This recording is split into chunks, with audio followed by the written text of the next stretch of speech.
It's Saturday, September the 21st, Pennsylvania Derby Day. They're all in line.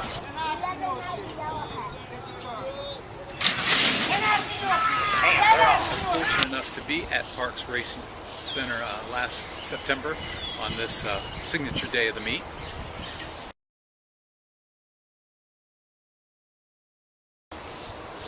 And the weekend got off to a good start. Yesterday was the return of Shanghai Bobby, the 2012 juvenile champion. He was going in Belmont's Al Jim Stakes, and I had tripled the bet on him as he came to the stretch, looking to get by the front runner. Into the stretch, Dad's cap still there. Shanghai Bobby, full out drive, still a length behind with 1 furlong to go.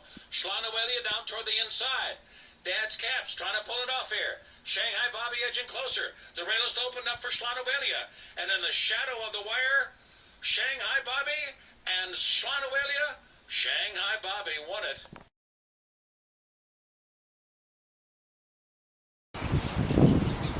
Oh yeah, he scored a triple bet. Then last night, I had surprised my wife Kim with a new dress and a dinner date.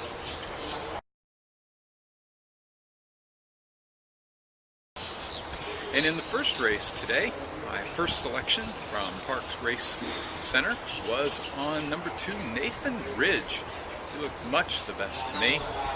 He took on the leader on the far turn, the rider asking for his best. Nathan Ridge in front. Less than a furlong out now. Nathan Ridge a length and a quarter. Middle of the night fighting on bravely at the inside. Reflected way has leveled off just a bit, but Nathan Ridge inside the final 16 now begins to pull away.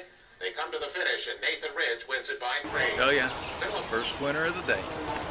I scored my second winner of the day at Gulfstream. I like number 6, Penafra. She was 1 for 33. Yikes, at all distance but today's mile distance, and she was 3 for 15, which is nothing to write home about, but certainly better than 1 for 33. Set 4th off the pace into the turn, made a big move, opened up in the stretch. Inside the final furlong, just runs up the score here. Penafra in the first race favorite will oblige in a big way. Penafra with a double-digit win in race 1. Perfect. Oh yeah. Thought I had my second winner in a row at Parks when I like number 8, Kid Brown. Dueled on the front end, turning for home, opened up. Was just trying to last through the stretch. No, she held on, but wait a minute, objection. And she got DQ'd. But I picked up my next 2 wins back to back. The third at Calder, I went with number 7, Money from Memories, originally scheduled on the turf, but hey, Kirksey 80 winning 80% of his races. If he says he's good enough to run on the main track, I'm all in. Double bet. Giddy up line 409 behind her, then it's blending, but Money for Memories was just much too much today. Money for Memories impressive, won by 5. Easy peasy pie for almost $20.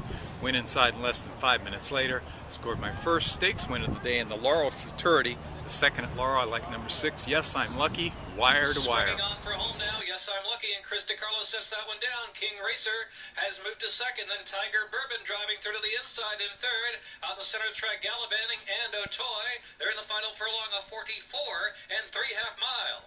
And Yes I'm Lucky broke sharply from the gate, and Yes I'm Lucky will stroll through the final furlong with plenty of run to win by a half dozen. From Tiger Bourbon second and This King at Racer Calder was my best bet locally. He was in and among horses down the backstretch. Midway through the turn, he found open space. Jockey asked him Good to today run. and well on his way to his second straight score. He will win here down by about 5 lengths. Sprinters in his second best feeling. No time to kill. Triple the bet. I scored my 6th win of the day in my second stakes race in the Jamela at Laurel. It was a 6 furlong sprint. I liked Madame Geary, number 4. She went off at 4 to 5. She'd ripped off 5 turf sprint wins in a row last year, and then had been 0 for 3 this year until last time out. She won a $100,000 stakes at Saratoga. Thought she looked much the best, but as they turned for home, she was way back. It's going to be close. Beaten at this point as they swing on for home. Monster Sleeping's on the extreme outside, and Mystic Love into the stretch after a 45 and 1/2 mile. Malibu Beach Money's trying to carry that speed, but here comes Juju Eyeballs. Juju Eyeballs comes grooving up slowly in the final furlong to take the lead, but Madame Jury on the outside running at Juju Eyeballs. Madame Jury, Juju Eyeballs a 16 to go. Madame Jury is too much. Madame Jury from Juju Eyeballs. Photo finish.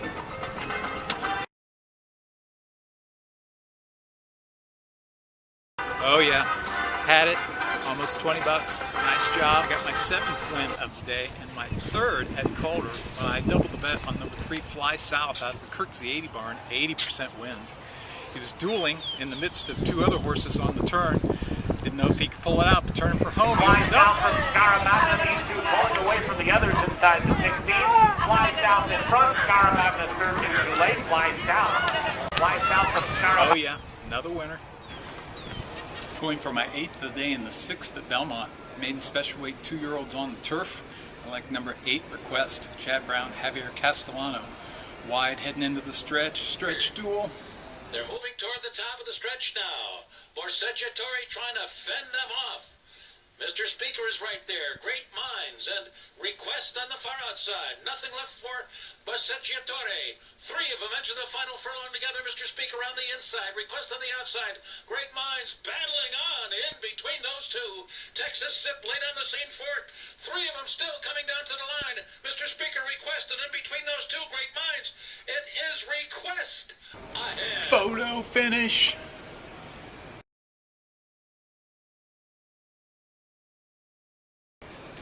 Oh yeah, winner, 15 bucks to collect. Looking for my 9th win and the 7th at Monmouth.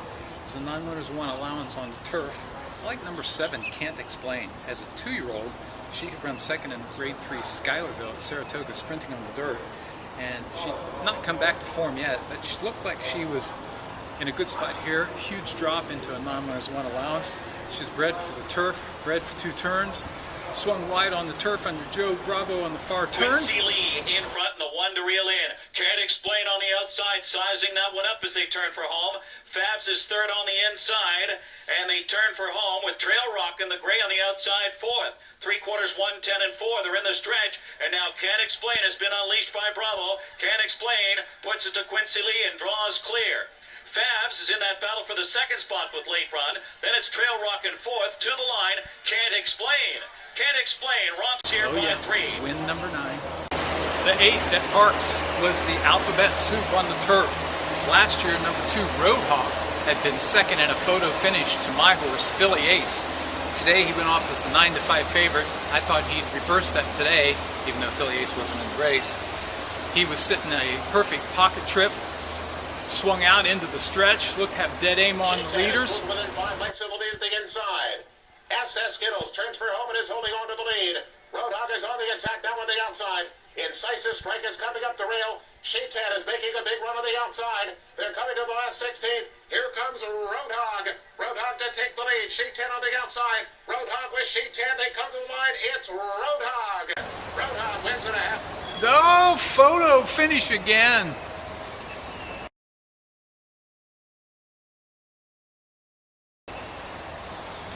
Tripled the bet, almost $45. Ooh, that's nice for the 10th win. The 11th race at Laurel was the Lady Baltimore Stakes. When I handicapped the races for Laurel, I had to get the odds from the Daily Racing Form. Their lines maker is usually way off. I like number 9, Stratnaver. She'd won the grade 3 Bewitched last fall in just her 2nd start in the United States, and she went off last time as the 5-2 second choice in the grade 1 Beverly D, but ran very poorly. Somehow the Daily Racing Form odds maker had her at 30-1. I'm like, okay, that'll never happen. So when I got to the track, I looked up her odds. She was 9-2 in the program. About 3 minutes before post time, I was looking all over for a Laurel monitor and finally found one, and I looked up and number 9 was 12-1.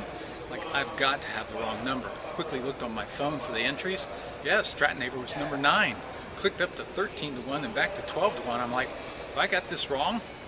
I didn't think so. So went down the backside, the pace was fast, she was sitting mid-pack, she made a move, surged on the outside, well, it was going to be close. Taken to the far outside for the stretch drive, and Stratnaver wide and in the clear as well. It's trying to kick in. Nashley's Vow is leading the way. Hunter forward there, bursting through between horses. Now Embar is trying to look for racing room, is diving to the inside is Embar, and Stratnaver has late kick on the far outside. Abaco is coming as the favorite. Here comes the wire. Photo finish. 3-way photo finish.